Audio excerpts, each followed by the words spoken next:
Պարոն նախագահ վարչապետ Նիկոլ Փաշինյանը օրերս ազգային ժողովի ամբիոնից խոսելով կուսակցությունների գործունեության թափանցիկության, ֆինանսական թափանցիկության մասին, անդրադարձավ նաև այսպես կոչված կոնսպիրատիվ գործող կուսակցություններին եւ ակնարկեց ընտրություններին նրանց մասնակցությունը արգելել, չարգելելու հարցը բարձրացնելու մասին։ Հաշվի առնելով Մոլդովայի օրինակը, երբ որ ընդդիմադիր կուսակցությունը հենց քվեարկության օրը նախորդին հեռացվեց ընտրապայքարից, այս օրինակը հաշվի առնելով ինչ է կարծում, ինչ է սպասվում առաջիկա խորհրդարանական ընտրություններին ընդդիմադիր կուսակցություններին։ Չեմ կասկածում, որ փորձելու են, իշխանությունը փորձելու է Մոլդովայի այդ օրինակը կիրառել նաև Հայաստանում։ Չեմ կասկածում։ Այն հանգամանքը, որ երբ բախվում են աշխարհաքաղաքական շահերը,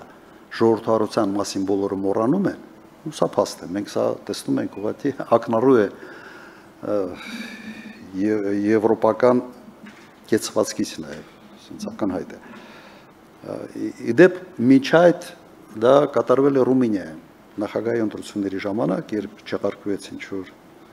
երկրորդ փուլը, նոր ընտրություն եւ այլն, փորձելով կիրառել։ Այդ բոլոր գործիքակազմը կիրառելով Մոլդովայի ներսում, Մոլդովայում ապրող ժողովրդի քվեներով ընդդիմությունը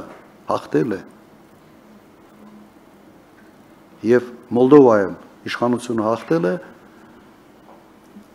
Եվրոպայում բնակվող ժամանակավոր բնակչություն ունեցող մոլդովացիների հաշվին։ Եվ դա հանրայինի փաստ է։ Մոտ, եթե չեմ սխալվում, մոտ 270 տեղամաս էր բացվել Եվրոպայում, ընդամենը 2 հատ Ռուսաստանում, օրինակ։ Եվ այդ ձայների գումարման իրենք հաղթեցին։ Հիմա մենք դրսի քվեարկություն չունենք։ Եթե լիներ դրսի քվեարկություն, հակառակ պատկերը կլիներ, այստեղ չեմ կասկածում։ Ձեր հարցի պատասխանը սա է։ Նույնիսկ այդ ամբողջ գործիքակազմը կիրառելով երկրի ներսում Մայասանդոն պարտվել է։ Իդեպ եւ նախագահական ընտրությունների ժամանակ եւ խորհրդարանական ընտրությունների ժամանակ։ Ուրեմն այո, պետք է պատրաստ լինենք նաեւ նման կարգի գործողությունների։